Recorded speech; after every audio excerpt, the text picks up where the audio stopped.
ny fandresen'ny mpino kristianina.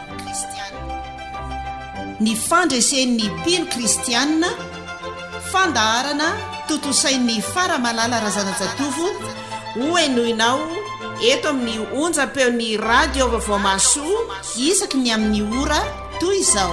Amin'ny anaran'i Jesosy Kristy, ilay Andriamanitra tonga nofo tetỳ ambony tany, nantsona hoe mpamonjy no anarany, afaka mamonjy izay rehetra mino azy. Amin'ny anarany no hiarabako anao nahatratra indray izao alatsinainy izao. Araka izany dia miarabanao nahatratra ny Noely 2022 ry havana. Izao ny tenin'ny anjely tamin'ny fotoana izay naterahan'i Jesosy Kristy araka izay voarakitra ao amin'ny Luka 2:7-10 hoe aza matahotra fa indro milaza teny soa mahafaly aminareo dia fifaliana lehibe izay ho an'ny olona rehetra, fa mpamonjy niteraka ho anareo anio ao an-tanànan'i Davida dia Kristy Tompo. Dia tohizako any amin'ny Jaona 1:12 izany tenin'ny anjely izany, fa izao ny voasoratra hoe izay rehetra nandray azy dia nomeny hery ho tonga zanak'Andriamanitra dia izay mino ny anarany. Izany teny rehetra izay nilazaina taminao teo izany no hitsidiako ny tokantranonao indray raha sitraka ao indrindra ny ampandroso ny fandarana ny fandresen'ny mpino kristianina ho ao amin'ny tokantranonao. Mialohan'izay arahantsika eto dia andao isika hiara-iombana amin'ny vavaka, hivavaka isika tompoko. Deranao izay Andriamanitra fa mahagaga ny fandaranao. Olombelona mpanota tsy mendrika an'izany andovan'ny lanitra izany no namoizanao ny zanakao lahy tokana tonga tetỳ ambony tany hanavotra nay olombelona. Ary izay rehetra mino azy dia efa voalazanao teo fa manana ny fiainana mandrakizay. Misaotra ny amin'ny fotoana izay ahafahanay mahatsiaro ny naterahan'i Jesosy Kristy tetỳ ambony tany izay voatselany nankalazana izany. Ianao Andriamanitra ny hiasa mahery any anatin'ny fonony tsirairay dia ny amin'ny alalan'ny fanahinao masina mba tena hisiako ny eo amin'ny fiainanay izany Noely avy nandalovana izany. Mba tsy ho Noely amin'ny fiakanjona fotsiny ihany na amin'ny sakafo be, fa ho teraka vaovao aty anatin'ny fona indray ianao Jesosy Kristy. Dia manjaka feno ny fiainan'ny mpino kristianina rehetra, manjaka feno ny fiainanay ianao, ary mba antoerana ny mombanay rehetra na ny tokantranonay na ny asanay, izay rehetra mahakasika anay ny fiainanay iray manontolo mba hanjakanao, satria fiadanana ho an'izay rehetra mandray anao.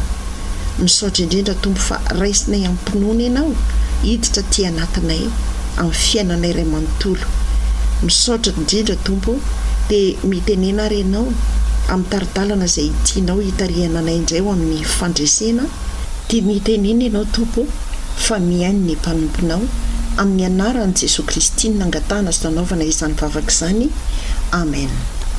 Eny ary ry havana, ny lohatenin'ny taridalantsika anio dia nampitondraina ny lohateny hoe tsy misy mahatohitra amin'ny programan'Andriamanitra. Ary amarinina izany araka izay voasoratra ny amin'ny Romanina 9:1-3 hoe raha Andriamanitra ny momba antsika, iza no hatohitra antsika? Andriamanitra ry havana dia tompon'ny hery sy ny fahefana, ary na ny fahavaliny arane dia mikohy aminy, araka izay voasoratra ny Psalm 119:7 izany ambarako anao izany.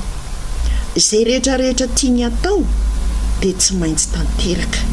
Izay ny maha-Andriamanitra tsy toa azy. Ary io tiany atao io tsy mitondra antsika ho any amin'ny loza io, fa ho any amin'ny fiadanana. Indraindray mantsy isika rehefa tojo zavatsarotra izay dia mahay manome tsiny loatra an'Andriamanitra, fa jereo ange ny mitondra an'Andriamanitra ny Maria sy Josefy izay niteraka ny Jesosy Kristy Maria. Jereo anao tsara fa sarotra ny lalany. Vao nanomboka ny tsaika fotsiny Maria dia teo ny nanomboka ny olana, satria Josefa tsy mbola nahalala azy akory, nefa ilay vady andefy mandry no nolazaina hoe bevoka. Sarotra ny izany toejavatra izay nisy izany fa rehefa no tendren'Andriamanitra fa Josefa ny vadiny Maria na inona zavatsarotra ny lalovana dia tsisy mahatohitra izany programan'Andriamanitra izay tiany hita an-tanany izany. Dia raha toizako aminao ny tantara, mbola voatany akibo i Jesosy dia efa nimbitsihany anjely hiala tao amin'ny toerana izay nisy ny mpanjaka Heroda satria efa mikonikonina sahady ny hamonoana an Jesosy i Heroda mpanjaka. Ainao tsara izany tantara izany fa na mpanjaka tsy maintsy ankataovina teny aza Heroda dia naseho an'Andriamanitra fa mpanjaka ambonin'ny mpanjaka izy ka na ny fofon'ny ain' Jesosy azy Heroda nanao ny hevitra rehetra izay hamonoana an Jesosy dia tsy nahasakana ny programan'Andriamanitra izany ny amin'ny hatongavan' Jesosy Kristy tetỳ ambony tany. Na dia nandà azy avokoa ary ireo tranom-bahiny rehetra izay nisy tao an-tanàna dia tsy nahasakana ny fahatongavan' Jesosy Kristy izany fa nahita finanam-bilona i Maria sy Josefa ny tantanan'Andriamanitra tonga teo mba eo no aterahan' Jesosy Kristy. Fa izao ngery havana ny voalaza ny amin'ny Isaia 7:7 fa Jehovah tompon'ny marina efa nikasa ka iza indray no ahafoana izany. Rehefa programan'Andriamanitra ny zavatra anankiray izay iseho dia tsy misy mahasakana an'izany fa izay nikasainy dia tsy maintsy tanteraka. Dia tonga nge Jesosy tetỳ ambonin'ny tany. Indraindray isika mpino kristiana rehefa ao anatin'ny fandalovana olana na ady sarotra dia inona no teny avoaka voalohany? Andre kaka eo, inona re ty zava-doza miseho ty zava-doza aminao ange io fa matoa navelan'Andriamanitra hitranga eo amin'ny fiainanao ny zavatra iray sarotra dia efa programan'Andriamanitra io. Ary ny fahaiza manaiky ny programan'Andriamanitra, ny fandaminan'Andriamanitra no ahafahantsika mandresy ao anatin'ny zavatsarotra izay lalovana. Tsisy mahatoetra ny programany ary rehefa izy ny miasa tsisy mahasakana. Raha Andriamanitra ny momba tsy misy mahatohitra ihany koa. Fa matoa ianao izay mpino kristiana mandalo toe-javatra sarotra, ianao la efa niteneniny hoe aza matahotra fa mombanao dia mombanao nge Andriamanitra. Aza ilika Andriamanitra ao anatin'izay eritreretanao fa tsy azakanao an'io zavatra izay mandalo eo aminao io, fa ny herin'Andriamanitra ny miasa ao anatinao ahafahanao mizaka ny zavatra rehetra izay miseho satria tsy misy zavatra tsy ho zakanao ka mpandalovon'Andriamanitra eo aminao. Tsy Andriamanitra mpanao ratsy izy akory ry havana ka hoe ny ratsy no ampandaloviny eo aminao. Tsy izany ka. Isika ny mieritreritra hoe ratsy ty mandalo ity fa ain'Andriamanitra no manova izany ho tsara. Jereo ange ny fampakaram-bady izay natrehan'i Jesosy fahagagana voalohany nataon'Andriamanitra teo anatrehan'izany. Ratsy any izany hoe fahalanian'ny sakafo izany, fahalanian'ny zava-pisotro nefa ny lanonana mbola tsy mirava akory. Ratsy any izany fa Andriamanitra matoa mampandalo an'izany zavatra izany tiany aseho ao amin'io toe-javatra iray izay mitranga io ny abehan'ny voninainy. Ary teo Andriamanitra niasa tamin'ny alalan'i Jesosy Kristy nanao fahagagana ka ny rano izay tsy eritreretanao akory hoe rano ve dia hiova ho divay no novain'Andriamanitra ho divay mba ahafapo ny be sy ny maro teo ampisakafoanana tao amin'ny lanonana. Jereonao ny fahamomban'ny Sara nge mombe efa tsisy antenainay intsony. Tena zava-doza zany raha fiainana ety ambony tany tsy manan-taranaka. Fa eo amin'Andriamanitra tsy zava-doza zany. Fa rehefa nino i Sara fa mahay manao ny zavatra rehetra Andriamanitra, ary efa naniraka ny mpanompo ny Andriamanitra ilaza amin'ny Sara fa hiteraka zazalahy dia niteraka zazalahy tokoa izy satria izay ny programan'Andriamanitra. mety sy mananjanaka angamba ianao amin'ny fiainona izao fandarana izao amin'izao fotoana izao. Aza-kivy izany. Andriamanitra mahay manao zava-mahagaga. Andriamanitra ny nofo rehetra ny izy. Moa misy zava-mahagaga izay tsy hainy va? Hoy ny voalaza any amin'ny Jeremia 3:7-20. Fa ny tsy finoanao no mahatonga an'Andriamanitra ho voasakana amin'ny asa izay tiany atao eo aminao. Fa rehefa programan'Andriamanitra ngeny anananao zanaka, hiala ao anatin'ny fahamombany, dia hain'Andriamanitra izany fa izao mitaky ny finoanao Andriamanitra. Jereo Zakaria nge rehefa nitenenan'Andriamanitra hoe ananjanaka Elizabeta vadinao, tsy mino ane izy, ary ny tsy finoana dia miteraka zava-doza eo amin'ny fiainana. Izany no nampitondrain'Andriamanitra tamin'ny anjely hoe satria tsy mino ianao dia homona ianao mandra-pahatonga n'io zaza io. Satria ilay zaza dia efa programan'Andriamanitra, ilay zaza dia efa fandaminan'Andriamanitra fa tsy maintsy izy eo amin'ny tantaran'ny Zakaria mivady. Ry havako, iza no ahafoana ny fikasan'Andriamanitra? Fa izay ny kasainy dia tsy maintsy tanteraka. Fa misy ny manaiky azy ary nisy koa ny tsy manaiky azy. Fa isika mpino kristianina kosa izay efa nanaiky azy ka nandray an'i Jesosy Kristy ho tompo sy ho mpamonjy ary mpanjaka ny fiainantsika, dia ananan'Andriamanitra fahefany sika ry havana, ary izay tiany atao amin'ny fiainantsika dia fantany fa mahasoa antsika avokoa izany. Tsy natao hamelezana anao io olana izay mitranga eo aminao io, io ady sarotra izay mitranga eo aminao io. Tsy natao hamelezana anao izany ka. Raha ny tedaviny Herode ange i Josefa sy Maria, tsy nihamelezana azy ireo ange no tanjony. Tsy izany ilay tanjony Herode, fa izay hamonoana an'i Jesosy. Kanefa rehefa programan'Andriamanitra ny hoe atongavan'i Jesosy ety ambony tany, dia tsy voasakana izaniza izany na dia tao anatin'ny hery sy ny fahefany azy na mpanjaka ny Herode.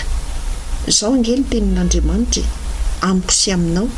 Ny fiadiana voaforona rehetra hamelezana anao dia tsy misy ho ambinina, ary ny lela rehetra izay miady aminao dia ho resenao lahatra, fa izany ny lovan'ny mpanompo Jehova sy vahamarinana avy amiko, hoy Jehova, araka izay voasoratra ny amin'ny Isaia 4:7. Lovan'ny mpanompon'Andriamanitra izany ry havana. Hain'Andriamanitra ny manakana an'izany fiadiana izay tiany olona atao amintsika izany. Fa fanontaniana no apetraka hoe tena azonao antoka ve fa mpanompon'Andriamanitra ianao? Tena manompo an'Andriamanitra?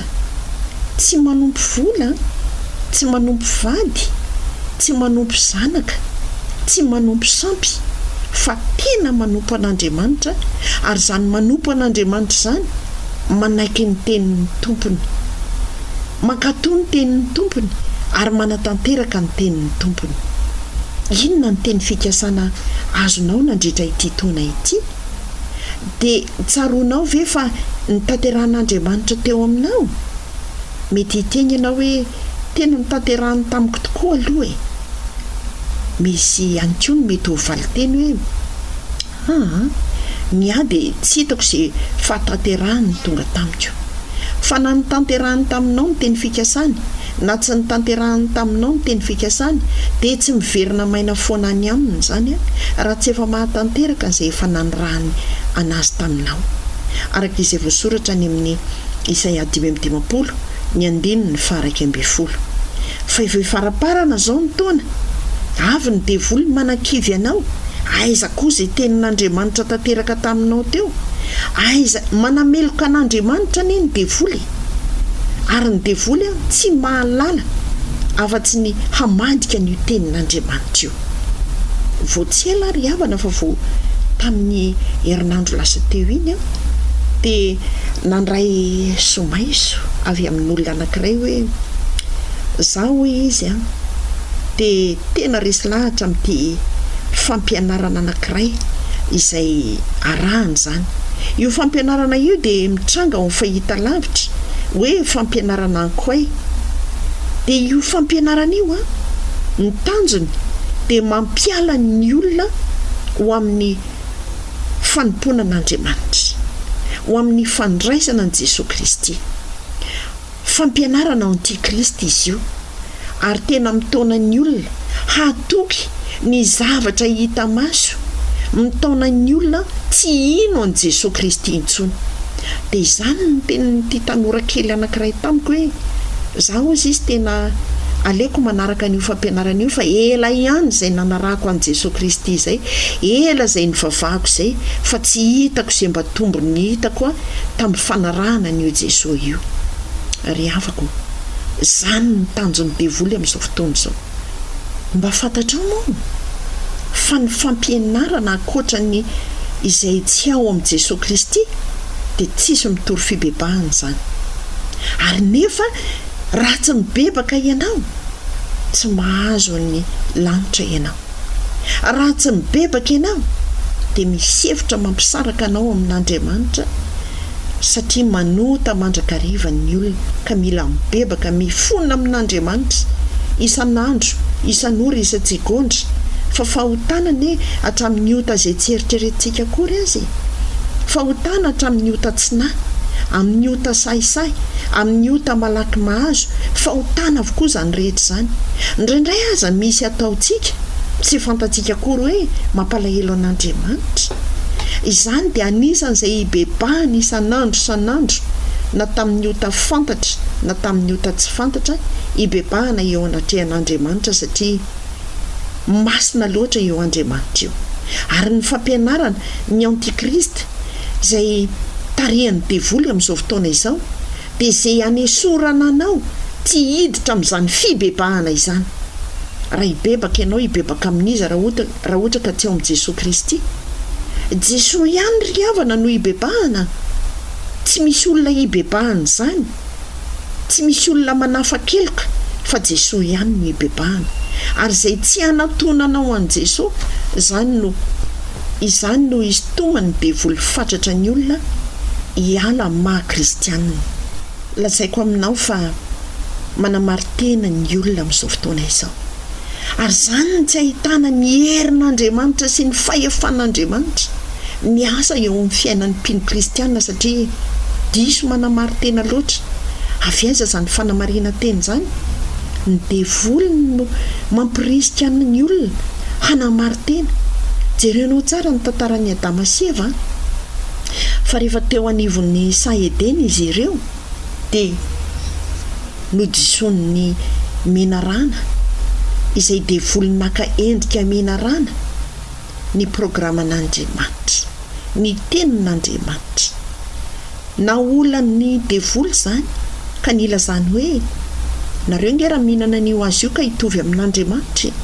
Ary izany indrindra ny tsy tian'Andriamanitra hinananareo an'io dia rehefa tsy nahay mifikitra tamin'Andriamanitra, rehefa tsy niorina tsara tamin'ny tenin'Andriamanitra, rehefa tsy natoky an'Andriamanitra izy mivady, dia toa marina tokoa ny voalazan'ilay menarana, ilay devoly. Ary teo izy mivady no nieritreritra hoe toatra ny marina tokoa izany alao izany teny izany no arahana. Hitanao izany fahaizan'ny devoly mamadika ny tenin'Andriamanitra izany, ary izany no ilofosan'ny devoly fatratra amin'izao fotoana izay fiandohan'ny farany izao, dia ny hamadihana ny tenin'Andriamanitra. Ny tenin'Andriamanitra izay milaza fa izay rehetra nandray an' Jesosy Kristy dia tonga zanak'Andriamanitra. Avadiny izany teny izany mba hahatonga anao tsy ho zanak'Andriamanitra. Ka rehefa tsy mifikotra amin'Andriamanitra tsara, rehefa tsy miorina ao amin'Andriamanitra tsara, rehefa maika amin'ny ilana vahaolana ho an'ity nofo ity, dia miala tokoa anie eo amin'i Jesosy Kristy. Ry havako, raha ny teny Andriamanitra hoe tsy misy maharombaka amin'ny tanako, miasa ka iza ny mahasakany, araka izay voasoratra any amin'ny Isaia 3:7, andininy 7:20, dia marobe ny tsy mino an'izany. Fa miasa eo amin'ny fiainan'ny Andriamanitra. ary fanontaniana aza no apetrany hoe raha miasa eo amin'ny fiainako ve Andriamanitra dia avelany andalovako izao zavatsarotra izay lalovako izao. Ry havana, noho ny fiasan'Andriamanitra eo amin'ny fiainanao nge no ampandalovany ianao ny olana rehetra. Dia hiasa eo amin'ny fiainanao Andriamanitra anehoany aminao fa mahery izy, matanjaka izy ary hainy ny mampandresy ianao. Fa aiza moa no anatanterahana an'izany raha tsy mandalo zavatsarotra? Tsisy ahafahan'Andriamanitra manam-pirofo ry havana fa mahery izy raha tsy mandalo an'izany zavatsarotra izany ianao. Tsy ho afaka ao ianao raha tsy nyherin'Andriamanitra tsy toa no miasa eo amin'ny fiainanao, no ekenao fa miasa eo amin'ny fiainanao. Inona no atao eo anoloan'izany? Nga misy inona azo atao e? Tsy misy afa-tsy ny mitolona ihany ao anatin'izany.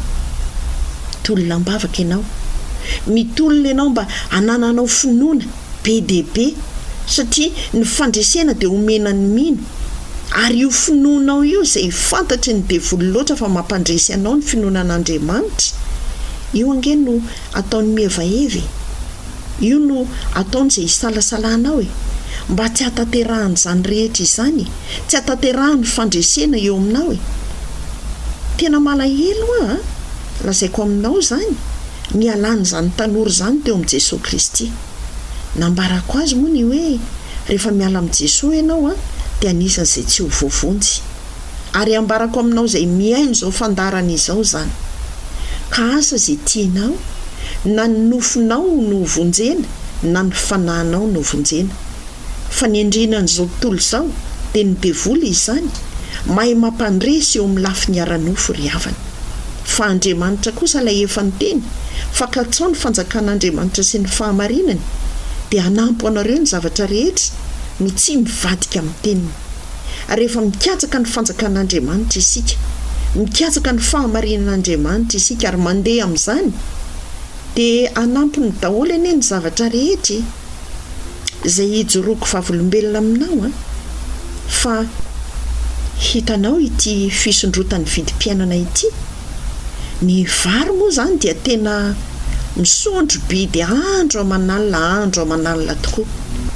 Na izany ara ry havana dia tsy nataoko hiferetanaina izany, fa isak'izay misondrotra ny vidin'entana, ny vidin-javatra dia any amin'ny Jesosy no miteny hoe izao indray nge hono ry Jesosy ny vidin'ny vary, izao indray nge hono ny vidin'ny fanafody, izao indray nge hono ny toy izany sy ny toy izany arak'izay fisondrotan'ny vidin-javatra eo fa tsisy ahinany amin'izany, satria ianao Jesosy efa niteny fa miantoka anay ianao ka tsahanay fatratra ny fanjakanao sy ny fahamarinanao, ary dia misikina finoana eo anatrehan'izany fa tsy miverina maina foana any aminao any teninao raha tsy efa mahatanteraka izay efa nanorahanao azy, fa hanampinao anay ny zavatra rehetra izay tadiavinay ary hivelomanay amin'ny nofo.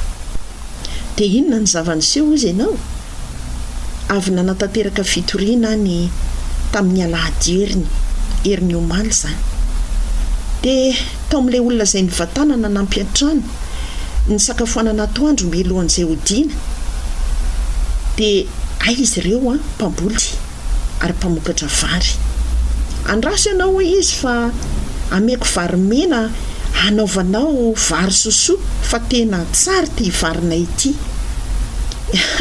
Dia nentina ny vary havana nanaovana vary sosoa tokoa. Ary tamin'ny herinandro teo iny dia tonga ny mpamboly vary anankiray izay avy any amin'ny faritra loatra, nitondra ihany koa vary 10 kilao, vary fotsy izay hanaovana indray vary maina. Ampy anay mianakavy kely izany mandritra ny 2 volana izany vary izany, satria zahay moa dia tsy dia mahalany vary be loatra, fa raha manao vary ray kapoaka sy tapany na 2 kapoaka dia ampy anay izany mandritra ny 2 andro izany tokoa no namatsiny ny tompo anay ry havana. Mpanompon'Andriamanitra anankiray izay tena matoky ny fitantanan'Andriamanitra azy no nahatonga ary vavaoriny avy any ivelany. dia ny fampizarany taminay zany ary ambarako anao fa na 2 volana na 3 volana azy izahay dia tsy mahalany an'izany arovavaorona izay nomeny izy zany ny famatsian'Andriamanitra iriko ho azonao. Andriamanitra dia miahy ny fiainantsika satria izy efa niteny fa aza manahy na amin'inona na amin'inona fa ny voromanidina arany ahiny. Isika olombelona nataon'Andriamanitra ambany kely noho izy araka ny voalazan'ny Salamo 8:20 zany.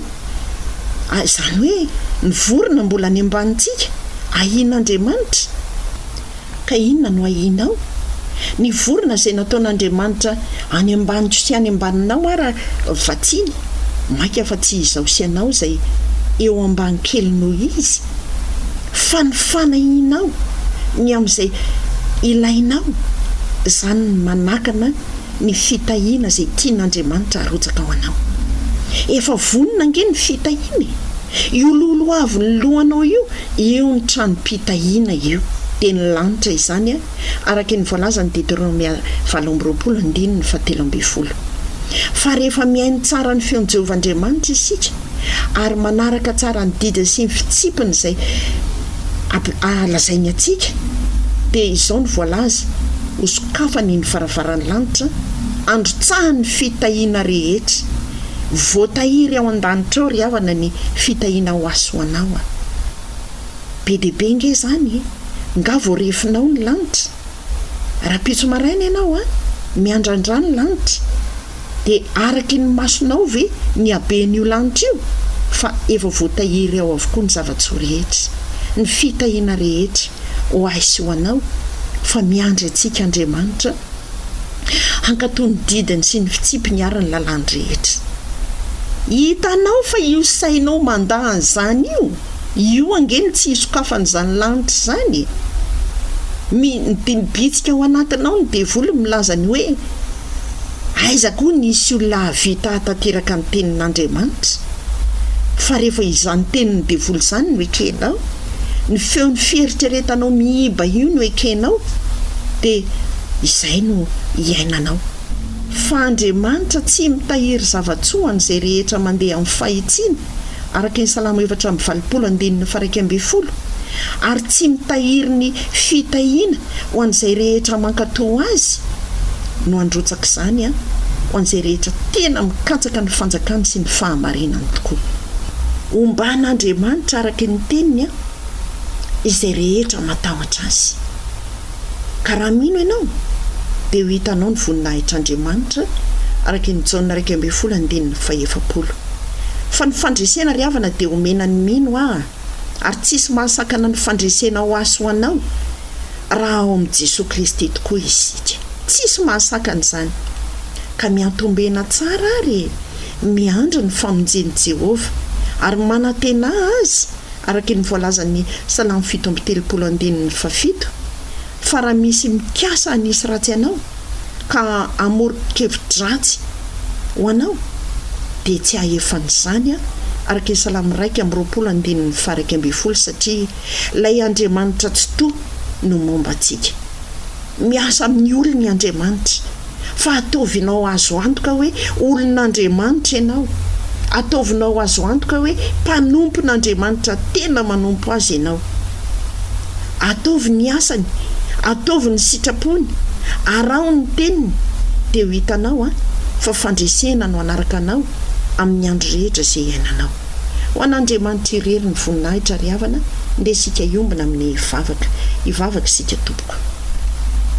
Misaotra anao izay Andriamanitra mampahatsiahy anay tokoa fa raha ianao ny momba anay iza tokoa moa no hatohitra anay. Ny olana rehetra izay lalovana tsy mahatohitra ny mpino kristianina izany satria ianao ny momba anay. Ampitomboy ary ny finoanay amin'izany teninao izany hiainanay an'izany fa tsisy mahatohitra ny programanao izay hampandalovinao aminay. Misaotra anao fa ny fanahinao izay mahay mampanaiky ny zavatra rehetra no ahaizanay manaiky fa avy aminao no antony zavatsarotra izay lalovanay ary izahanao toetranay ange zany fantatra izany fa ataovy mahay mifikotra aminao zay, ataovy mahay miantoraka eo aminao zay Andriamanitra, mba handresenay isokafa ny lanitra, androtsahanao ny fitahiana feno mananamby ampo anay. Tehirizo ao aminao zay Jesosy, mba tena ho tomponay ianao, amikotra anao izahay ary anehoanao ny voninahitra ao izahay. Apetraka feno eo am-pelantananao ny mpino kristianina rehetra izay mandre izao fandarana izao, anehoanao ny herinao sy ny fahefanao izay efa nikoeza ny fahavalonao anao, ary dia ho tapatapaka izany amin'izao fiafaran'ny taona izao amin'ity fandarana farany amin'ity taona ity ho an'ny fandarana fandresen'ny kristianina, ka ho fandresena no iainanay manomboka ny taona vaovao. Misaotra anao ny amin'ny fanana makivaky izay taona rehetra lasa izay eo am-pelantananao no ametrahanay ny fiainanay. Amin'ny anaranao Jesosy Kristy nangatana sy nanaovana izany vavaka izany, ary raha sitraka ao indrindra dia ho tafahoana izahay amin'ny alatsinay ny fiandohan'ny taona indray. Misaotra Jesosy, misaotra Tompo ny amin'ny rehetra. Amen. Eto ariavana dia mampilaza aminao fa ny taona ho avy io, ny 2024 dia 30 taona izay nitoriako ny filazantsara. Mandrakariva ny olona rehefa manao fankalazana tahaka izany dia manao fety be mba hidiram-bola, mba anao sakafo be, fa kosa hanamariako an'izany dia noraketina ho boky anankiray ny fandresen'ny mpino kristianina. Andalo any amin'ny faritany rehetra any izay amanginy ny zandrikelin'i Jesosy Kristy tiana fanantenana, ny boky fandresen'ny mpino kristianina atao idray mijery ho fanamariana an'izany 30 taona izay nitoriana ny filazantsara izany. Koa raha sitraka ao indrindra ny andraisanao anjara amin'izany dia afaka mandray anjara ianao enoy amin'izao onjam-peo izao ny fandaharana izay andalovan'ny zandrikelin'i Jesosy Kristy tiana fanantenana any amin'ny faritra misy ianao. Ho an'Antananarivo manokana ny 2 janoary dia efa mivoaka ao izany boky izany, ary ho anareo izay tsy afaka ny hanatrika izany dia misy ny amidy eny Mamasina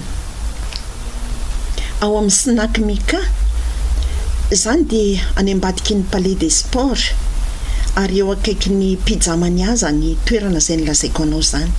Snack Mika no anarany. Ho hitanao ihany koa ao amin'ny librairie Avotra eo Tsaralalàna. Mariako tsara fa tsy mbola mivoaka izany boky izany raha tsy ao arian'ny 2 volana Janoary. Izany hoe ny 7 volana Janoary na ny 4 volana Janoary izany no afaka manjifa izany boky izany ianao raha toka tsy mahatratra ny fionan'ny mpiaino ao amin'ny institution Marterve ankasina ny 2 Janoary.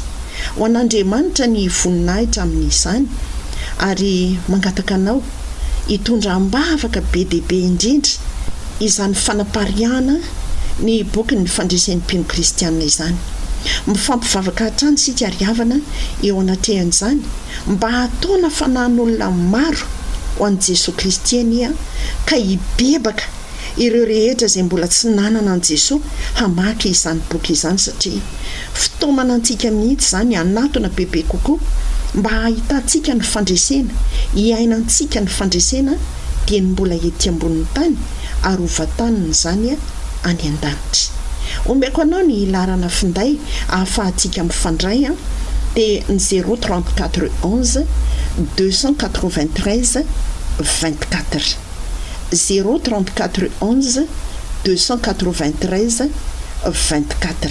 Misaotra an'Andriamanitra fa nitondran'ny mpiain'ny radio vaovao masoa, ny mpiain'ny fandarana fandresen'ny mpino kristianina avy any amin'ny faritra Amerikany finday ny tenako, ary dia izany no ahafahantsika mifandray indray manomboka izao.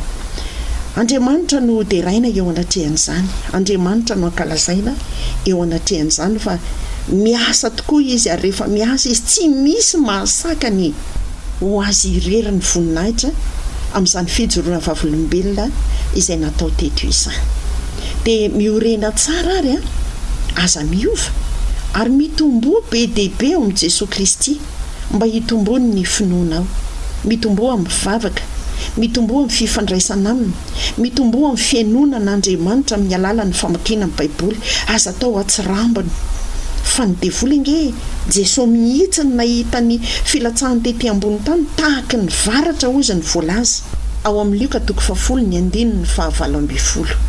Dia aza kely vavaka mirary soa indrindra ary mirary ny aonantsika indray amin'ny alalan'ny onjam-peo amin'ny taona vaovao io ry havana. Velome!